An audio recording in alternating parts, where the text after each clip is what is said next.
Dr. Stephen Lowe, AdamRevival. Today's a very special episode. I interviewed Dan the Beast Severn, legendary UFC heavyweight champion.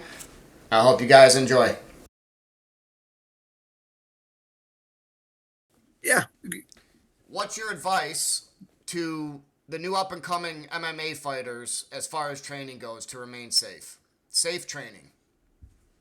Wow. Okay. Well, safe training again. I was if you saw the way I train, I look like the biggest dork in the world. I had wrestling, amateur wrestling headgear, the old type that actually had the metal clips on the inside on there. I mean, they don't. I don't even think if they even make them You anymore. can find them on But eBay, I'm sure. I still have a couple, two, three pair of them hanging up in my my little private training room in my training facility. Yeah. Um, but then, always wearing gloves, mouthpieces, Do you think and sparring is a huge component? what's that? Do you think sparring is a component that Well, I should be a mean, core concept? but being smart about it. I mean, you can spar two different ways. I mean, you can spar on your feet, but then you spar down on the mat. I used to uh, lay down on the mat, whether I was sunny side up, over easy, and I would tell whoever was coming in, I'm going to close my eyes. Yep. You can come in from any direction, north, south, east, west, stay right on top, drop on down. But the moment that you touch, It's game on. it's go. It's And go time. and then we would simply just go. It would be, and I went 5 minute rounds Yep. at that time, and then we just keep on rolling and go. It would be you wearing gloves, so in case MMA style glove or boxing, I should say. We were wearing boxing gloves so you could actually grapple with Yeah. these boxing gloves on. Actually, I helped design the first MMA glove, but that's a whole different story. That's But amazing. I didn't know that. well, on that note, the first glove they ever used was a Chuck Norris glove, Yeah. and the Chuck Norris glove actually had a bar Yep. right in through here, Yep. and so you can actually close your fist onto it and throw a punch in that. Yep. And then they saw me use this glove, and instead of closing my fist, open palm, boom, Yep. slap the guy right beside the face, and I go, dude, you can't. And I go, it's a glove. If I want to close my fist, punch, hammer strike, spinning back fist, I go, it's a glove. Well, you I'll used to use do that in anything I your want. fights. You used to open I go, hand. Yeah. if you don't like that bar, take the bar out. Otherwise, I'm going to use that bar. Yeah. And it just to me is like going, that's just being smart. Yeah. But the glove they had is a very stiff glove. So if you're fighting and I'm your corner guy and they issue you gloves for next couple hours, I'm twisting back and forth trying to break them in for you. Yep. So Yep. I actually have a glove right now that we're just behind the knuckle line. They have a break line towards like brand new glove. Boom, you can be pulled right over, Okay. and then the inside here. This is always open on up. I go fill it in with neoprene, like a wrestling knee pad, Interesting. because guys cheat. They'll reach in, they'll hold Yep. on to it, Yep. and I go just fill it in just so they can't hold on to it. And I go, I'm not a striker. I suck at striking. Yeah. So, but I'm the guy that came up with the glove. That's amazing, and I'm glad that you said that because I never knew that. That is actually Yeah. amazing information. So my brother competed from same time frame, about 2002, but he was much more in the competition side. He's much more like yourself. He was just fighting and fighting and fighting and fighting. Uh-huh. But he was just taking damage in the practice room. We trained all wrong, and we just beat the crap out of each other nonstop. 16-ounce gloves, 14-ounce gloves, whatever it was. And I was a much more, I don't like to get hit, so I was a much more, kind of technical guy trying not to get hit. Whereas my brother had a big blockhead, and he would let guys punch him on the forehead and then laugh at him. That was kind of, his thing. Well, Yeah, yeah, yeah, that turned into, frontal lobe CTE and then tragedy struck after that. So, yeah, yeah. No, I mean, literally, if you saw the way that I used to train, it would boggle your mind. My three well in a 20-year career, I only did two true training camps. Once for 32 days, once for 35 days. That was it. The rest of the time, I just showed up. But I ran practices a couple times a week. But when I ran practices, if it was an odd number, I got to play. But if it was an even number, I'm just the barky coach waiting to see who's gonna get tired. My rule was it was going to be very heavily cardiovascular based. Yeah. And that if you were starting to get a little winded, a little nauseous, I go, take a round off. Otherwise, it's going to keep on going. We're just going to keep on going round after round with basically like 30-second intervals just to rotate to a new man, new man, new man. And you always wore gloves. Well, actually, we wore boxing gloves, Okay. but we could pummel. I mean, you're grappling with boxing gloves on. Yep. So again, in case, and it was like, and not to impact. You're just supposed to touch, touch, touch, Okay. touch. Yep. And again, so it's just so they know that they're there. I go, if you're really good, vocalize it and then do it at the same time. Because I take people down, and I go hammer strike, and again, I come in up there and I just touch them, and like their eyes got big as saucers. I go, dude, you could. I go, I know I could have, but Could I have. didn't. Did I? Could have. I said it takes so much more control to be able to do that and bring in as many senses as you possibly can. Now, But now, do you still coach MMA, or I see you doing stuff online with I, wrestling and I stuff like travel. that? I Okay. travel a lot. I do a lot of seminars. A My lot of first love is seminars. still teaching amateur wrestling, but then professional wrestling is such a. I How, mean, how long I, were I you in don't. that for? Well, I'm still am. Are you? Yeah, I mean, even though I mean, I would tell people that in every one of my MMA matches, every one of my professionals matching, the color of that hair was just for men number 45.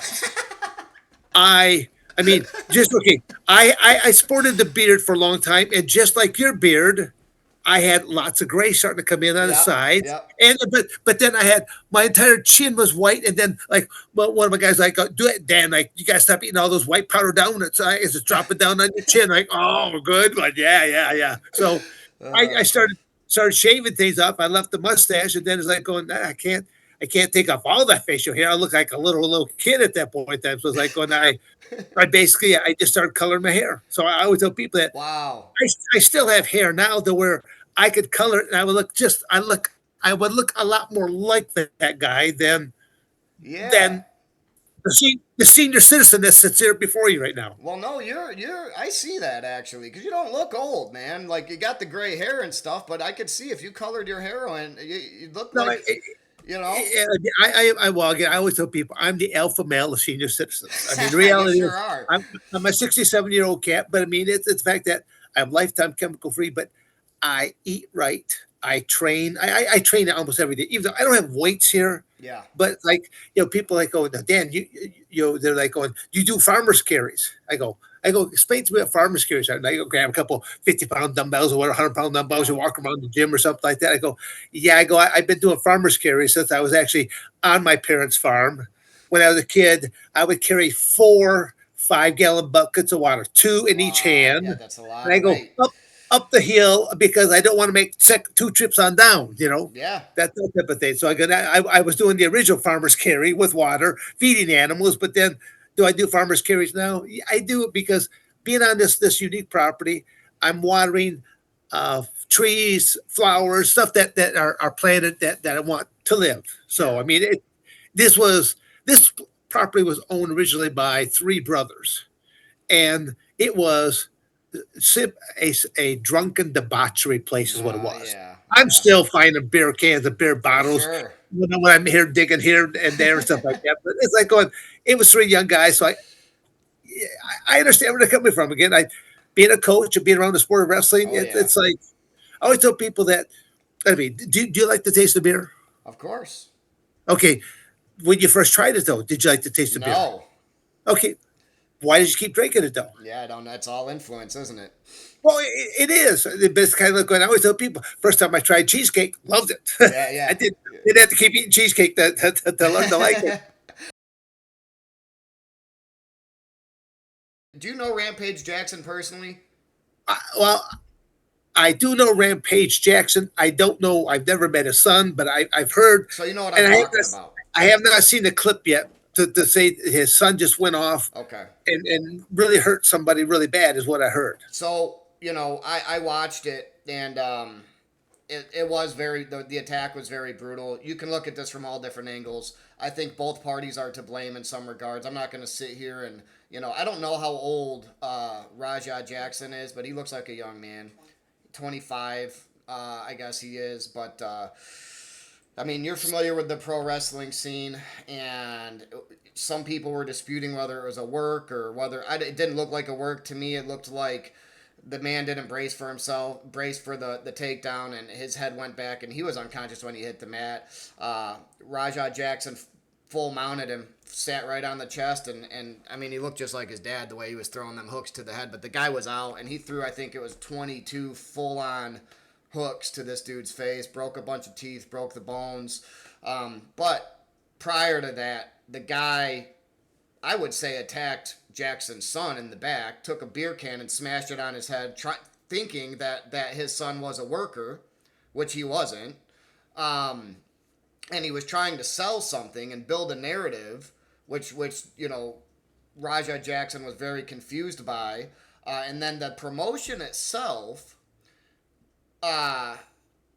seeing that happened, the promotion itself set this up and said that, told Jackson's son, hey, when this guy who hit you over the head with the beer can, I think his name was Psycho Stu, he's a wrestler. When his match is going on, you can go in there and you can double leg him, you can take him down, and you can strike him.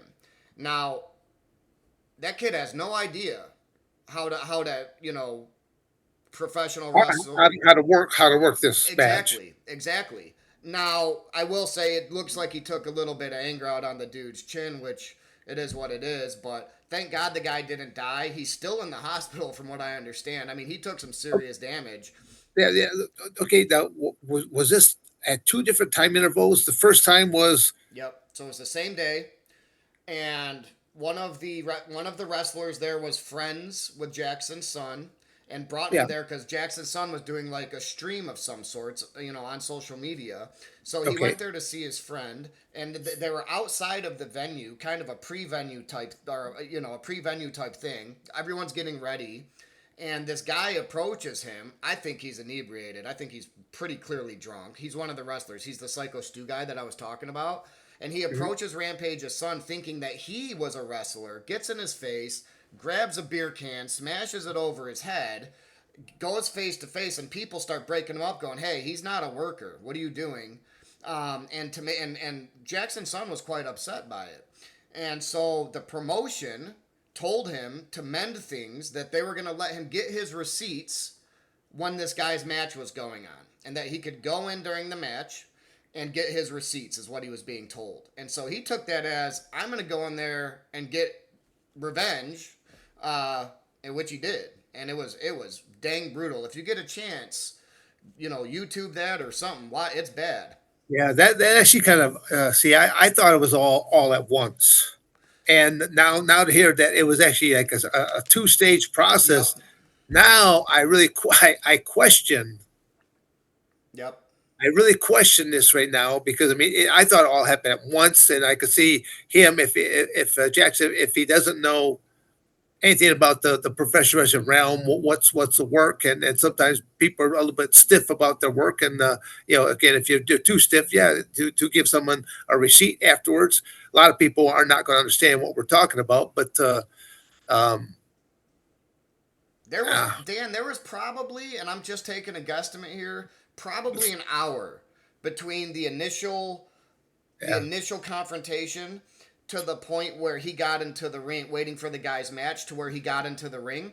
And he was live streaming the whole time as he was sitting in the audience. And the people on his stream, the kids on his stream, were calling him all these names and calling him, I'm not even going to say it on here, but really working him up. And so by the time he got in there, he was ready. He was ready to hit this dude. and but I had to deal with the track coach that if there was a Saturday track meet and there was a Saturday wrestling meet, freestyle Greco or something like that, Yep. I go, he's not going to see me at the track meet. And that made him mad because I'd score points in a shot, discus, and I ran high and low hurdles. And Yep. I was actually pretty well rounded athlete in Yeah. that. So, but he couldn't fault me because I was upfront with him. I told him, I said that, I am seeking a full scholarship so I can go to college Yep. because I'm not going to be in debt for the next 30, 40 years of my life with $100,000+ dangling over Of my head. And course. that's where I I tell a lot of young people, if you don't know what you're going to want to be, don't go to college. Simply go get a job Yeah, no, I agree with you and there. and get yelled at, or Yep, go into the military, give up 4 years of your life and get yelled at again. yep. And I go, by the time that you come back out, then you can go to college on the GI Bill. Yep, I agree with you there. I agree with you there. I think that's a good course of action. I think it's been highly discouraged through our modern culture. It's been, go get the collegiate, the college degree and this and that. Trade school's been, talked down upon.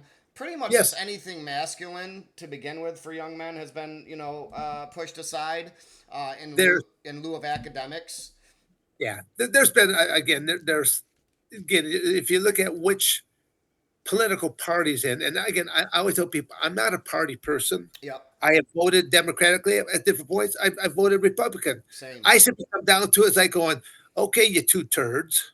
Yep, I have to vote. I have to vote for one of you two. yep. Which one of you are going to screw up the world the least? I go, Right. that's who I'm going to vote for because do I like either one of you? No. Yep. Nope. And that's a fact, and that's where we find ourselves. Yeah. In a lot of recent elections, it's and you hear the common phrase of, the lesser of two evils, voting for the lesser of two evils. Like, why is that our option? Shouldn't Yeah. we? Why is that our option? Yeah. I don't know if you recall, but you and I talked before, and so I'm a professor of national government at a local university here in Michigan. And so I love to have these talks and we go back and forth. And if I have to call myself anything, I'm a constitutionalist, right? Okay. I don't really align with either. I mean, obviously my values align with a certain ideology more than the other. But we Yeah. have the Constitution that we need to adhere to and get back to in this country. We've had a lot Oh, of, I agree. I agree. and Well, so there's a lot of people that keep talking about. Again, they go to the. I'm trying to think what's the word that they use all the time. I'm thinking they don't even understand that we're a republic, we're a republic. We are a and republic. and they're like going, and they're saying the wrong. I go, "Hey, when's the last time I go? When's the last time you said the Pledge of Allegiance? Yep. I said that I get we're a republic. Yeah, we are a republic. We are a constitutional republic. They use this term democracy, and it's democracy is the term democracy is found nowhere in our founding documents at all. We are a constitutional republic, which means that that constitution preserves the individual liberties of each person. And when you talk democracy, you're talking majority wins, majority vote wins, right? Well, if the majority Uh-huh. vote wins, then the minority loses their individual rights. That's the concept behind it. Okay, so you can't have a democracy, and individual rights. They're not conducive with each other. So you either have to have a constitutional republic with the people being governed by consent, honoring their individual rights, or you have a democracy to where the majority just gets to say, hey, and and there was a time to where the majority wanted certain things that were evil, and those certain things went through because individual rights weren't preserved at that time. It wasn't a constitution.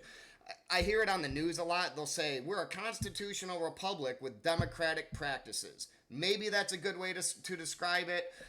I don't know. I don't Okay. like the term democracy. Yeah. All right. Well, no, again, that's good to know. How long have you been teaching? 4 years now. Four Okay. years. Nice. Yep. And I've been working in the legal field for 11 years. But I definitely, love teaching more. So, and I love this country very, very much. And I hate to see the divide and the hatred and the that Americans have for each other right now. It's disgusting.